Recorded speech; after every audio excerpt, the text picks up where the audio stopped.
Good evening, everyone. Even though it's clearly, well, it's the evening. Welcome to GITH. Eduardo, what exactly is GITH? Good question. Over the last several days now, I've been wondering, why don't we have a news channel dedicated entirely to good news in one of our amazing neighborhoods of the village? Central Oasis, or CO for short. So ladies and gentlemen, we created a news channel right here, right now, focused on good in the neighborhood, or how we like to call it, good in the hood. GITH.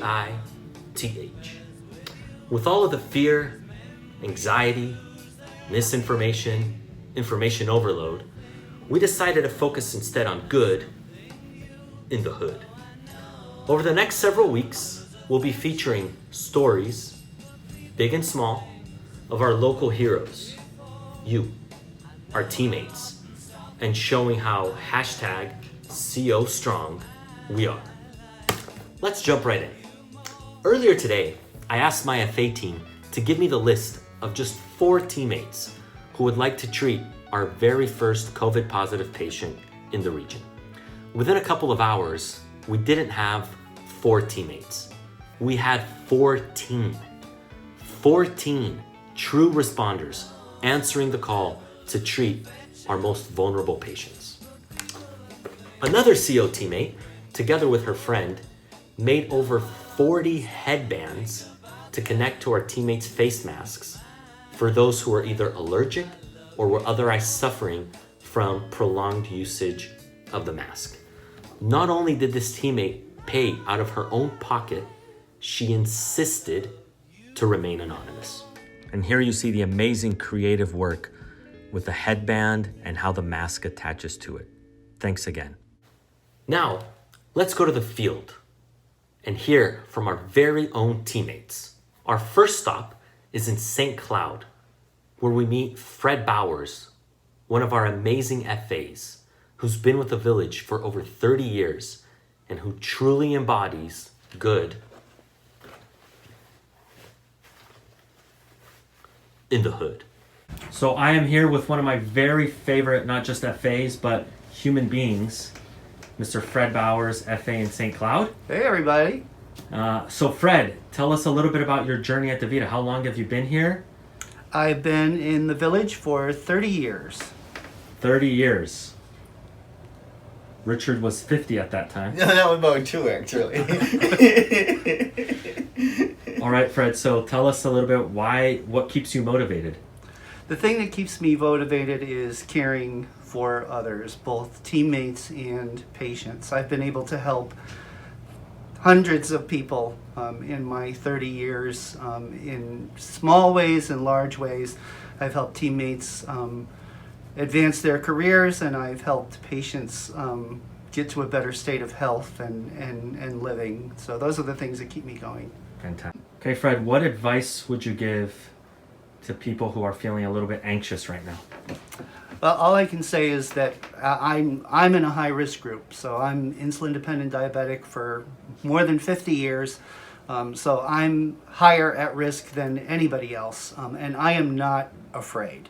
I've been in healthcare for 30 years, and I know as long as I follow the guidelines and my universal precautions, I protect myself, I wash my hands, I'm going to be just fine. All right, now we head over to Kissimmee. No, I did not say kiss me, I said Kissimmee, where we're meeting one of the most incredible teammates, Miss Eva, who is celebrating a very special anniversary this month. Miss Eva, let's hear it from you. Okay, Eva, thank you for joining and participating. Thank you So inviting today, me. yeah, absolutely. Today marks a very special anniversary for a very special person. Can you tell us what that is? That would be me. I did about 2 years ago from this month today, I was diagnosed with ovarian cancer. And that was a very hard moment for me at the time. I went through a lot, but with everything going on, I still came to work. I did my job. At the same time, I was also doing my chemos and taking care of me, but also helping take care of my patients. And I thought by me coming here and doing my job too, that the patients will see that, when you thrive for something, that you can and you can get through it. For me, that was something that if they can learn that off of me and see that from me, that they would do something positive with themselves. And a lot of them did say thank you, and they said they were very happy that I was coming in. There was days where I felt bad, but I still came in and smiled and said hello and good morning to everyone, and made sure I did my job to the best that I could. Absolutely. Thank you so much for sharing that. And what advice would you give to people who are feeling a little bit of anxiety now with everything that's going on? What advice would you give them? I say think positive, because that's what I did during my time. I thought positive and I tried to keep all the negativity away. So just keep positive that we're going to overcome this. We're going to be okay. And we take good care of our patients. We do the best we can to make sure that we're taking care of here before they come in. Perfect. Thank you. I'm also very proud to inform that here in CO, we are extremely generous with our masks and hand sanitizers. As a matter of fact, we give out an unlimited amount of supplies, including masks and hand sanitizers, to every single transportation worker that knocks on our doors. Hello, I'm here to pick up Mrs. Smith. Do you want some hand sanitizer Of or mask? course. Thank you.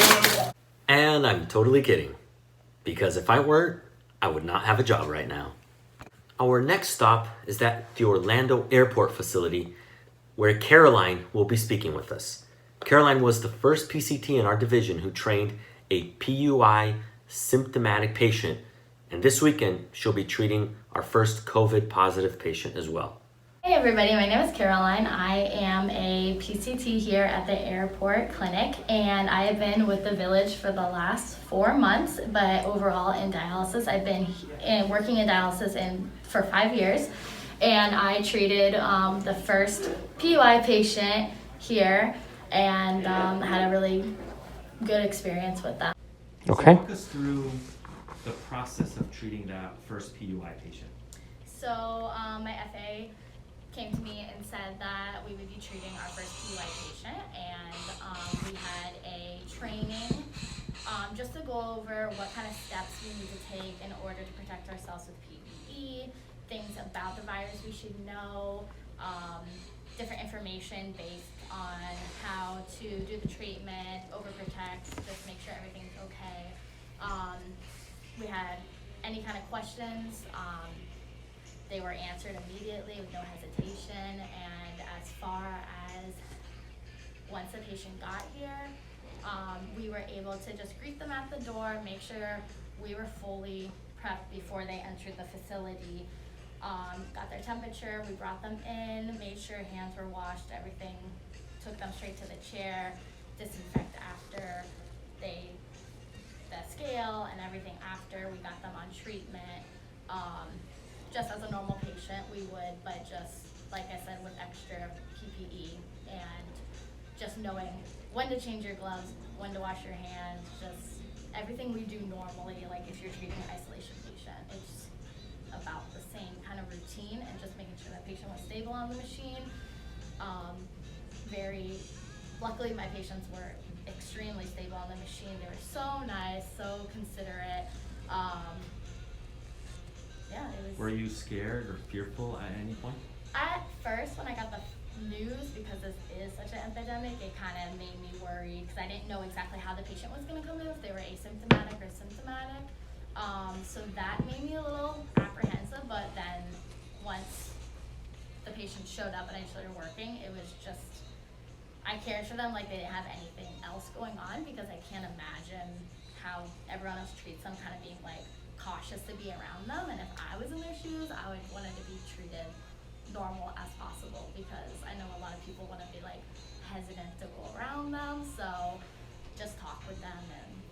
And what piece of information or advice made you the most at ease with the whole process? I think the training that we did beforehand, we went through a PowerPoint, we talked with Lucy, she was very informative about all the information she knew and any new information she had. The training itself is informative. It puts you at ease knowing that every precaution is taken like for us to keep us safe. And then I think I was most at ease once I did it. Once you realize that this is no different than a patient, like an ISO patient, then you should feel it's really, we know what we need to do to keep ourselves safe, and we know how to handle this. So there should be nothing different than just washing your hands. And what advice would you give to teammates who may be a little apprehensive or feel holding up? I would say you know what to do. Like, you know how to handle this. We all know how to keep ourselves safe in this situation. So I would say just take a deep breath. You're gonna be okay. Like, just keep in the forefront of your mind that change your gloves, wash your hands, be cautious of what you're touching, and you'll be fine.